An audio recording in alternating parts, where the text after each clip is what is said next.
Hello, I'm Mark. Welcome to the Book Thing. And today I am going through a list of questions from the BookTube Newbie tag. I saw a video from Fallon Reads a couple of days ago, and I thought that would be a fun thing to try out.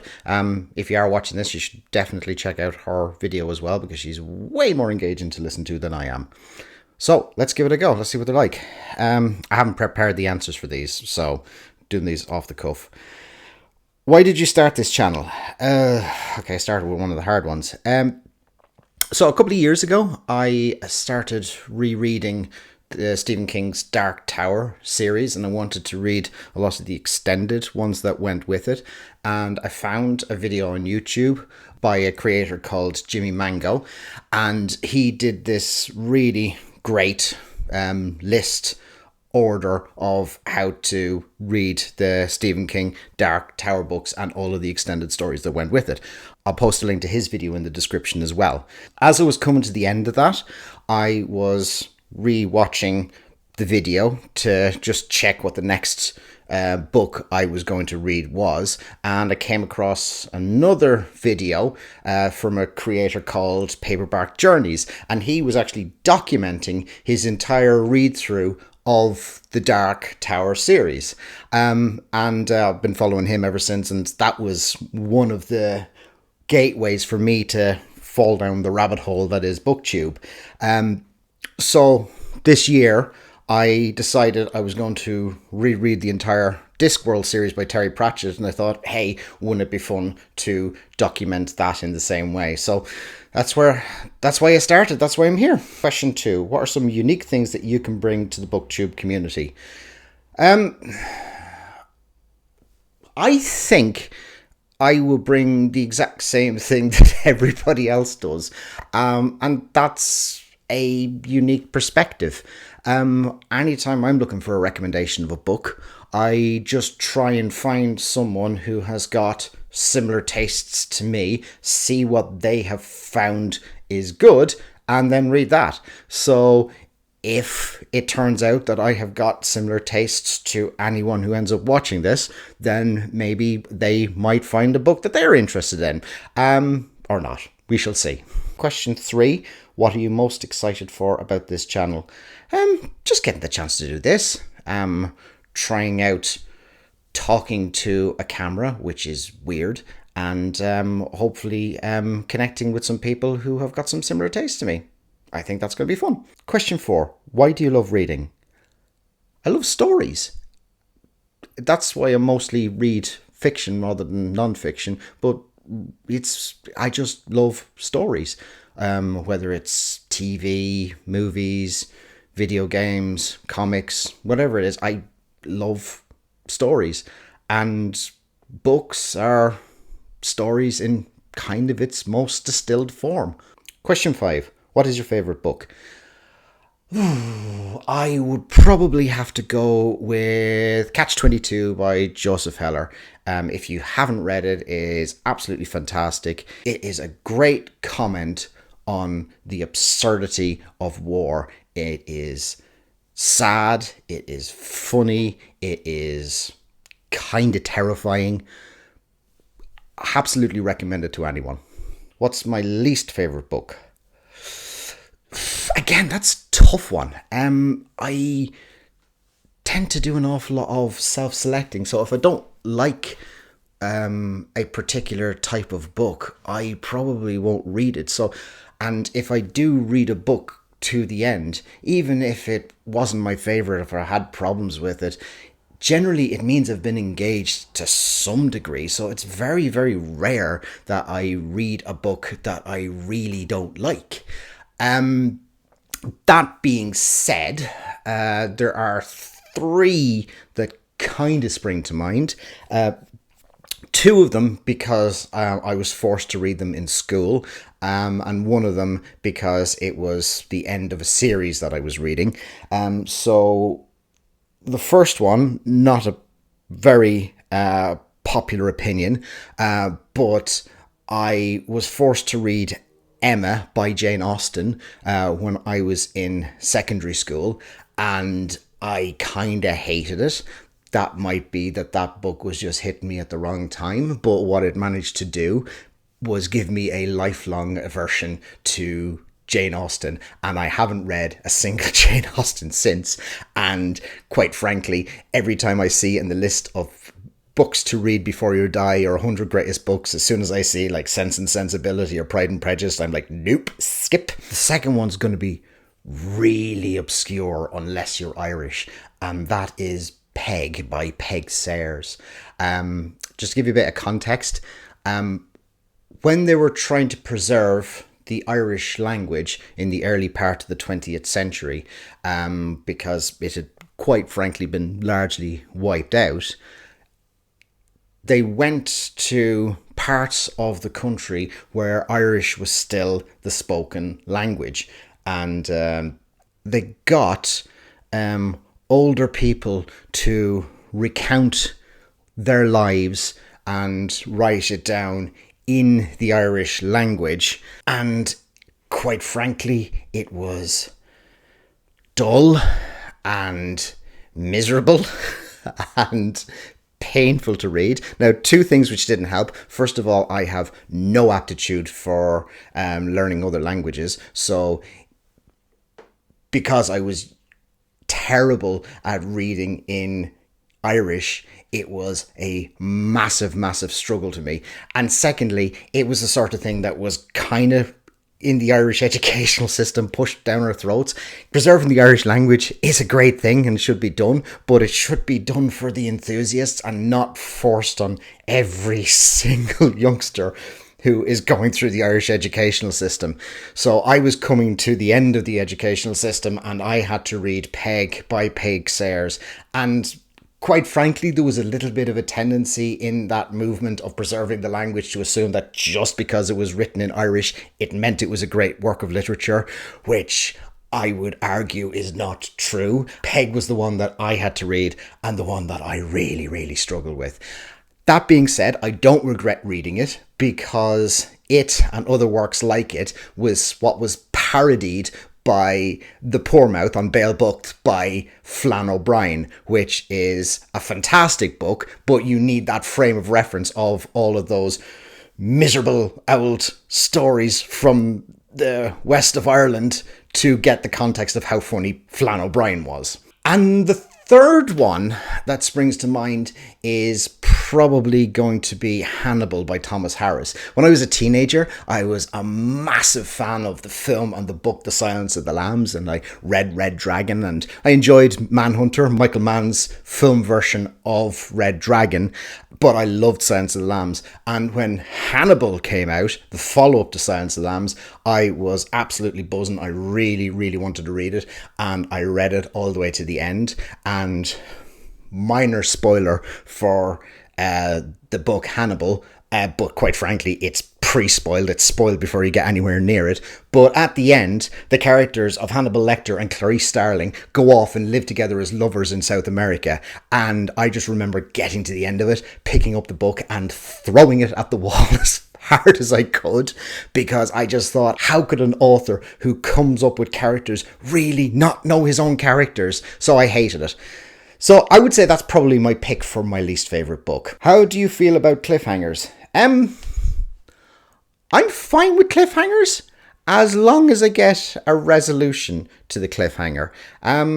Patrick Rothfuss and George R.R. Martin, I'm looking at you. Question 8. Hardcover or paperback? I don't really have much of a preference. With the exception of the Terry Pratchett ones, I don't really collect books that much. I'll either get them from the library, buy them secondhand, and then either sell them or donate them afterwards. I try to keep it relatively clutter-free. So I don't really have a preference most of the time as to whether it's hardback or paperback. What book are you currently reading? Okay, so I've got a couple on the go at the moment. I am in my read-through of The Discworld. I am currently reading Lords and Ladies, which I think is number 13. I am also reading The Sea by Iris Murdoch. I am also reading Long Shadows by David Baldacci, and I occasionally dip in and out of a book called Hellraisers by Robert Sellers. It's kind of a biography of four great actors: Richard Burton, Peter O'Toole, Oliver Reed, and Richard Harris, who, as well as being enormously talented actors, were notorious hell-raising drunks as well. So that's a really amusing one that I'm enjoying as well. But I kind of just dip in and out of that occasionally, so that's why it's the fourth one on the list. So I generally am only reading about 2 or 3 at a time. Question 10. What's the last book you recommended to someone? The last book I recommended to someone was The Trees by Percival Everett. I recommended that to my brother, having had it recommended to me listening to a radio interview with Bill Nighy, the actor, who was saying that the book he had just finished and would recommend to someone was The Trees by Percival Everett. So I thought, well, it's good enough for Bill Nighy, it's good enough for me. So I read it, I really enjoyed it, and then I recommended it to my brother. Question 11. What challenges do you think starting a BookTube channel will be the hardest to overcome? Probably getting anybody to care. No, honestly, I don't think there's going to be any challenge with this. I'm doing it because it's a bit of fun. If I get to the end of doing the Terry Pratchett books, or even if I don't get to the end of it because I stop enjoying doing this, then so be it. I have a day job and a family, so I only have time to devote to this as a hobby. It's never going to be my day job. I'm not doing it for the likes and the views, which is a good job, just not bloody getting any. So to be honest, if it does become a challenge, I probably won't do it anymore. Question 12. Where do you read? Probably 2 main places. One is in bed, and secondly is on a chair that's just over there. And if the weather's nice, which it usually isn't around here, I'll sit outside and read. Question 13. What kind of books do you like to read? I tend to be quite varied. Fiction, mostly, I would say. I don't tend to read an awful lot of non-fiction. I read a couple of biographies and a couple of lighter, easier things to get through, like Bill Bryson and things like that. But I tend mostly to read fiction, and that can be anything from like classical stuff to more literary things, fantasy, sci-fi, thrillers. I'm also not a massive romance reader, but most things other than that, I'll give it a go. Question 14. Who's your favourite author? That's a tougher question than it might first obviously appear to be. Despite this, I wouldn't say I have a favourite author. I've got lots of authors who I really like Terry Pratchett and Neil Gaiman, Brandon Sanderson, Stephen King. Lots of authors who I really like. I can't think of one that I would say is top of my list as being my absolute favourite author ever. Question 15. How many books can you read at once? Usually about 3. I've usually got at least 2 to 3 on the go at any one time. One of them usually being an audiobook. I know I said I've got 4 on the go at the moment, but Hellraisers is one I'm only kind of dipping in and out of. There's 3 that I'm reading regularly, and that's probably normal for me.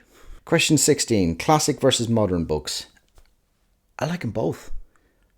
Some of the best books I've ever read have been classical fiction, and some of the books I've enjoyed the least have been classical fiction, and some of the best books I've read have been modern fiction, and some of the ones I've enjoyed the least have been modern fiction as well. So I don't really have a preference. I like to try and dip into both of them. Question 17. What's the saddest book you've ever read? This might sound like a weird choice, but the one I probably had the saddest reaction to was The Road by Cormac McCarthy, and I remember exactly where I was when I was reading it. I was on a train back from London, and I was just arriving back into the station for me to get off the train. And I got to the end of the road just before that, and I started crying. There was tears dribbling down my face, and I was snivelling getting off the train. I don't know what people must have thought of me when they saw me, but yeah, The Road is the one I've had the most visceral, sad reaction to, I would say. The end of The Road, it absolutely crushed me. Lots of other sad books, but I think that was the one that I probably had the biggest reaction to. Question 18. How many books are you planning to read this year? My original plan was 30, and it's May, and I've read 40, so who knows, you know, I've got a couple of big bulky ones on that I'm aiming to read, so that could have a very big impact. And you know, I could be picking up one that I read over the course of 2 months, so who knows, it could be 50, it could be 42. Question 19. Have you met an author or writer in person? Yes. Probably the most famous one I've met was Ruth Jones, who is the author of several books that my wife really, really likes. And we went to an evening talk from her, so met her very briefly in person. But of authors that I've actually read their stuff, I would say the two that I've met two independent authors. One is a gentleman called Brian Anthony, who lives here in North Wales and has self-published a couple of books on Amazon. It's his first two books in his science fiction supremacy series, so I'll leave a link to those, and please check those out as well. And the second one is a gentleman called Chris Reagan, who is an independent filmmaker and self-published author as well. And he's got a series that he has on Amazon about his character Jenny Ringo, and they're worth a read as well. And I'll leave links to those in the description as well. Question 20. If you could change one thing about the book community, what will it be and how will you contribute to that change? I would say what I would like to change is I would like to see some of the BookTube community embracing nonsense. Since I've been on here, my feed is largely made up of two types of readers and content producers. One tends to be focused on very literary fiction. Others tend to be focused on more genre fiction like sci-fi and fantasy, and those two can kind of cross over a little bit. But what I rarely see on here is anyone who reads some of the sort of silly thrillers that you're likely to find at an airport newsagent. One of the only exceptions I've seen to that is a channel called Alice and the Great Bookshelf, where she does an awful lot of the literary stuff, but she's also a fan of crime fiction as well. So absolutely check out her channel as well. I mentioned one of those already as one of the ones I'm reading, which is David Baldacci, and he writes a series about a character called Amos Decker, who is a investigator who has perfect recall after a brain injury. And I also really like the stuff that Lee Child writes about his character Jack Reacher. Those two series and those two genres are objectively really, really silly, but I love them. They're absolutely great fun to read. And if we're being honest, I know Jack Reacher is objectively silly, but so are dragons and spaceships. So what I'd like to do to contribute to change that is maybe introduce some people who might have only read the likes of Brandon Sanderson, maybe get them to pick up a Lee Child. So that was me, and that's all about what I like to read. As I said, I'm currently doing a reread of the entire Terry Pratchett Discworld series. So if you'd like to see some of my reviews for those, I really love to see you subscribe and come along and watch some of those videos. But thank you very much for watching, and I hope to see you soon. Take care.